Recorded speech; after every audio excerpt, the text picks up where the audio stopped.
Everyone, welcome to my channel GSP Studies. Get ready for the dictation. 5 seconds.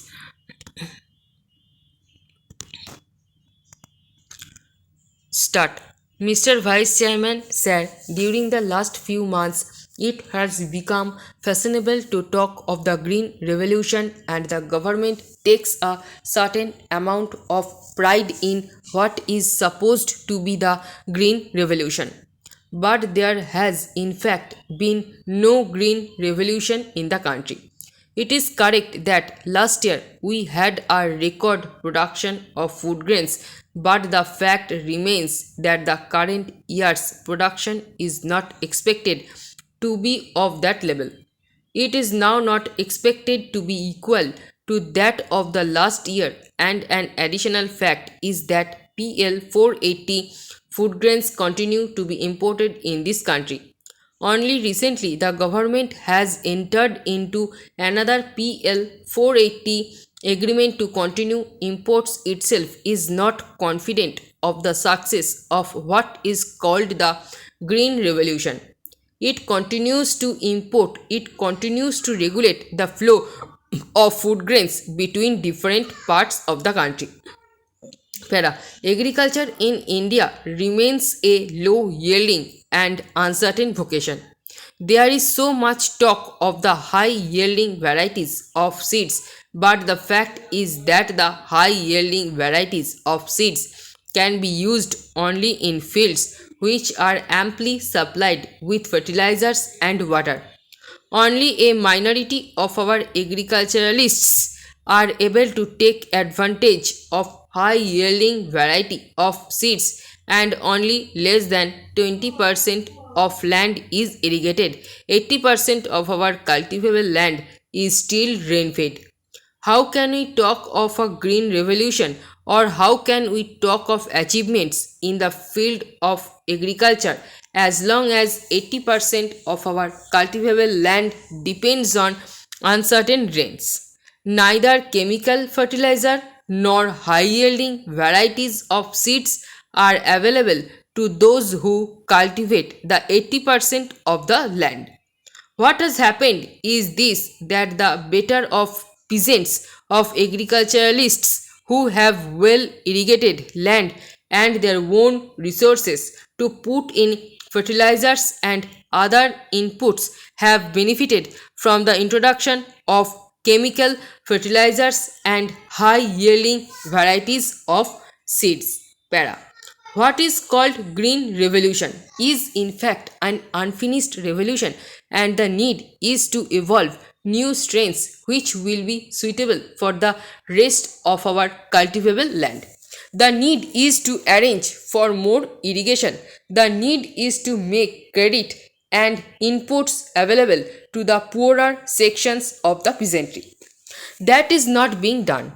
The agricultural strategy evolved during the last few years has escaped more than 80% of our agriculturalists and 80% of our land.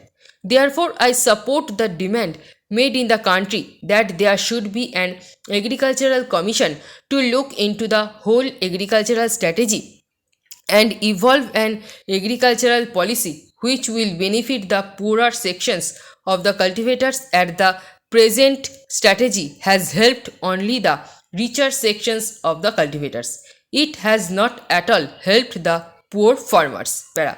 Sir, in this connection, I cannot but take note of what the Public Accounts Committee has recently suggested. The Public Accounts Committee appears to be dominated by profit motive. They have recommended the winding up of the former Suratgarh State Farm because, according to the Public Accounts Committee, it is not profitable. I am of the Public Accounts Committee. We must accept this recommendation.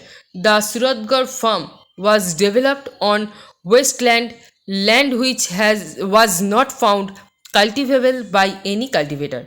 No private cultivator, no individual agriculturalist would have developed that land, while this farm would have yielded profits, made cultivable because good varieties of seeds and other food grains are produced there. I am sure the government will not accept this irrational recommendation of the Public Accounts Committee that the state farm should be wound up. There is, however, a welcome proposal from the government to set up a state farm corporation for running the present state farms and others that may be set up. These state farms should be utilized to produce good quality seeds, and of course new strains suitable for dry land should also be evolved. We must remember that a major role in our agriculture and our green revolution will have to be played by the small farmers, and unless we evolve methods to help the small farmer, the so-called green revolution will remain an unfinished revolution which has touched only a fringe of our agriculture. I think the food zones should be scrapped and the whole country should be made one big food zone.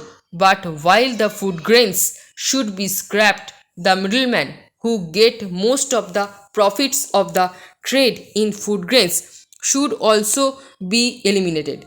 The Food Corporation of India should procure much more than what is does, and the state governments should be persuaded to develop their own agencies for procurement, because the benefits of the growth in agriculture, growth in yield, are not going to the farmer. They are being cornered by the middlemen.